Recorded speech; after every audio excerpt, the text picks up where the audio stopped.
Luke chapter 6, English Standard Version. On a Sabbath, while he was going through the grain fields, his disciples plucked and ate some heads of grain, rubbing them in their hands. But some of the Pharisees said, "Why are you doing what is not lawful to do on the Sabbath?" And Jesus answered them, "Have you not read what David did when he was hungry, he and those who were with him? How he entered the house of God and took and ate the bread of the presence, which is not lawful for any but the priest to eat, and also gave it to those with him.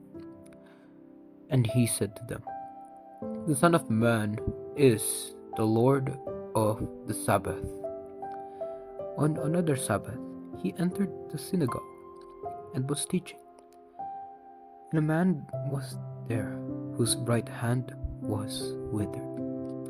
And scribes and the Pharisees watched him to see whether he would heal on the Sabbath, so that they might find a reason to accuse him. But he knew their thoughts, and he said to the man with the withered hand, "Come and stand here." And he rose and stood there. And Jesus said to them, "I ask you, is it lawful on the Sabbath to do good or to do harm, to save life or to destroy it?" And after looking around at them all, he said to him, "Stretch out your hand." And he did so, and his hand was restored. But they were filled with fury and discussed with one another what they might do to Jesus. In these days he went out to the mountain to pray, and all night he continued in prayer to God.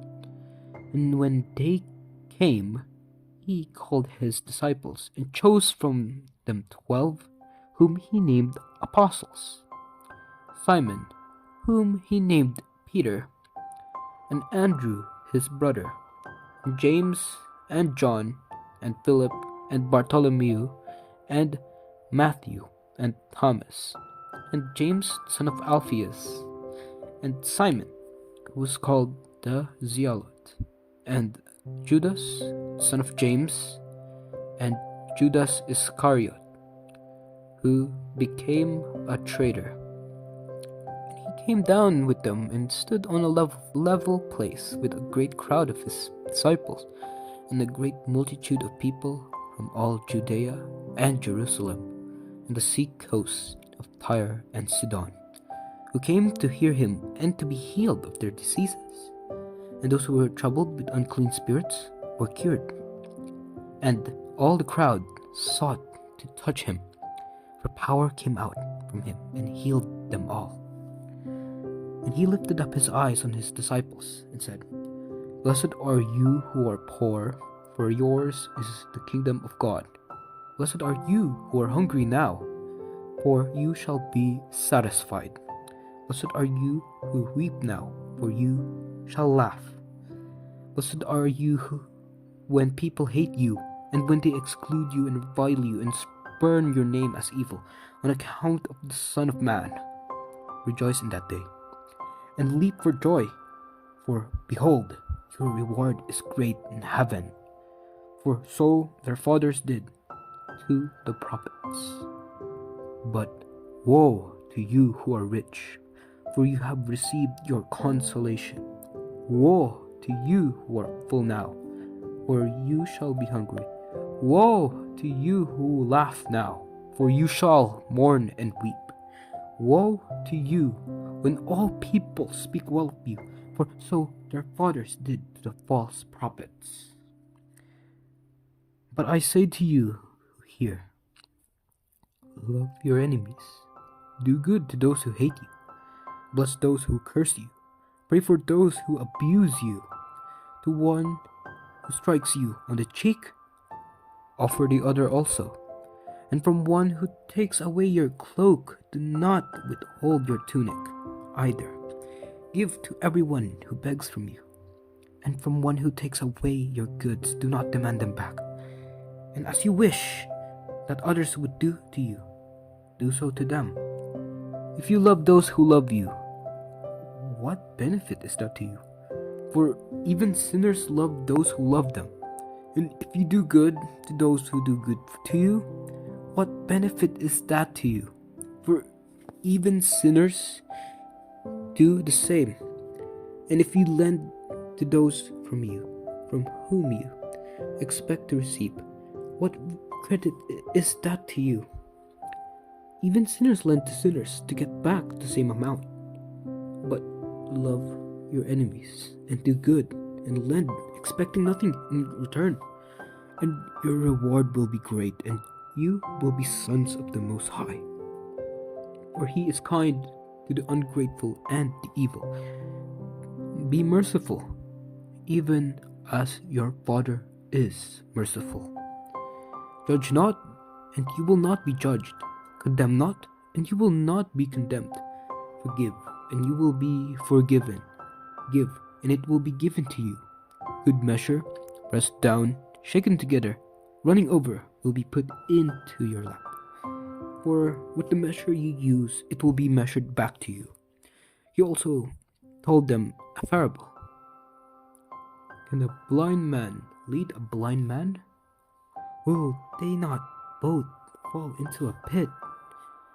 A disciple is not above his teacher, but everyone, when he is fully trained, will be like his teacher. Why do you see the speck that is in your brother's eye, but do not notice the log that is in your own eye? How can you say to your brother, let me take out that speck that is in your eye, when you yourself do not see the log that is in your own eye? You hypocrite. The first take the log out of your own eye, and then you will see clearly to take out the speck that is in your brother's eye. For no good tree bears bad fruit, nor again does a bad tree bear good fruit. For each tree is known by its own fruit. For figs are not gathered from thorn bushes, nor are grapes picked from a bramble bush. The good person out of the good treasure of his heart produces good, and the evil person out of his evil treasure produces evil. For out of the abundance of the heart his mouth speaks. Why do you call me Lord, Lord, and not do what I tell you? Everyone who comes to me and hears my words and does them, I will show you what he is like. He is like a man building a house who dug deep and laid the foundation on the rock. And when a flood arose, the stream broke against that house and could not shake it, because it had been well built. But the one who hears and does not do them is like a man who built a house on the ground without a foundation. When the stream broke against it, immediately it fell, and the ruin of that house was great.